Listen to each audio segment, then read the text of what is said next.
आयोजित कोरा 2026 को उद्घाटन समारोहको अध्यक्षता गर्नुहुने निजगढ राइडर्सका अध्यक्ष रामचन्द्र लामाज्यू, सम्पूर्ण निजगढ राइडर्सका साथीहरू, यो कार्यक्रममा उपस्थित हुनुहुने निजगढ नगरपालिकाका वडा अध्यक्षज्यूहरू, पूर्व गाविस अध्यक्षज्यू, विभिन्न राजनीतिक एवं सामाजिक अभियन्ताहरू र विशेष गरी यो राइडर्स क्लबको यो कार्यक्रमलाई सफल पार्नको लागि विभिन्न भागबाट आउनुभएका राइडर्स मित्रहरू र उपस्थित स्वागतको लागि उपस्थित हुनुभएका सम्पूर्ण आमा दिदीबहिनीहरू सबैलाई म निजगढ नगरपालिकाको तर्फबाट र मेरो व्यक्तिगत तर्फबाट जय साइकल सहितको हार्दिक नमस्कार व्यक्त गर्न चाहन्छु।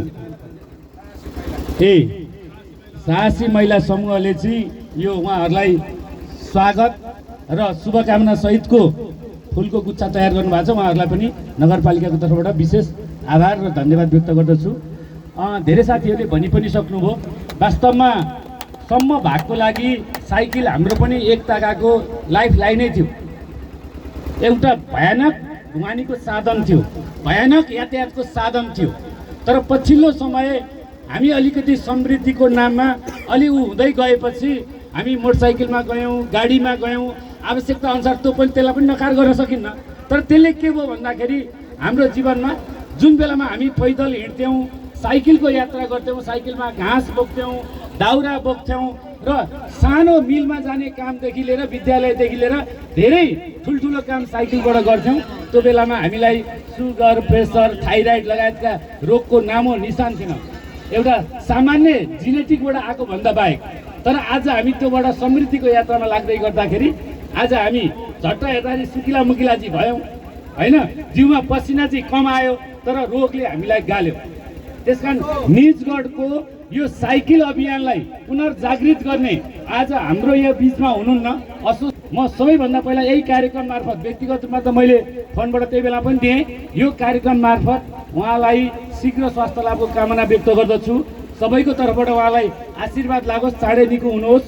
र उहाँले जुन अभियान सुरु गर्नुभएको छ त्यो अभियानलाई म निर्वाचित हुनुभन्दा अगाडि मर्निङ वाक जाँदाखेरि 5-7-10 जना साथीहरू रेगुलर मैले चाहिँ तपाईँ पुरोटोल हुँदै उतापट्टि गोलघर जाने बेलामा भेट्थेँ।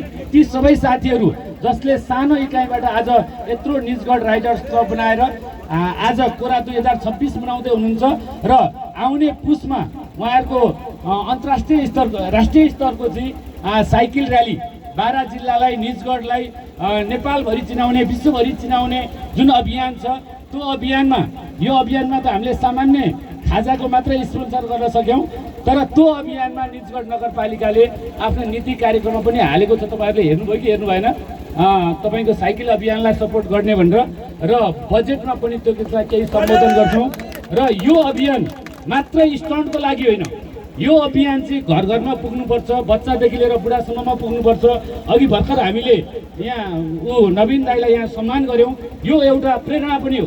74 वर्षको मान्छे अहिले विगत मैले थाहा पाएँ 6-7 वर्ष भइसक्यो उहाँ साइकल चलाउन थालेको भनेपछि यसले हाम्रा युवाहरूलाई, हाम्रा बच्चाहरूलाई कोही फुटबलसँग जोडिनु होला, कोही क्रिकेटसँग जोडिनु होला, तर सबै औपचारिक खेलसँग मात्र जोडिन्छन् भन्ने छैन। यो अनौपचारिक खेल पनि हो। यो हामीले वरपर यहाँ यस्तो अवस्था भइसक्यो, अलिक टाढा लगभग तपाईँको 100 मिटरको पसल छ भने पनि मोटरसाइकल र स्कुटी पनि हामी नहिँड्ने भइसक्यौँ।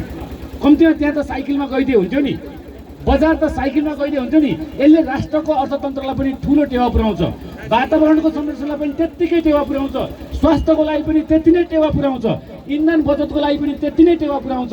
त्यस कारणले गर्दाखेरि निजगढ राइडर्स क्लबले जुन अभियान भएको छ यो साँच्चै नै प्रशंसा गर्न लायक छ। मैले धेरै कार्यक्रमको उद्घाटन गरेको मध्ये आज म एकदमै हर्षित छु, गौरवान्वित छु। यो अभियानलाई निरन्तरता दिनको लागि स्थानीय सरकार तपाईँहरूको साथमा छ। पैसा नै ठुलो कुरो होइन, भावनात्मक रूपमा, आत्मीय रूपमा हामी साथमा छौँ।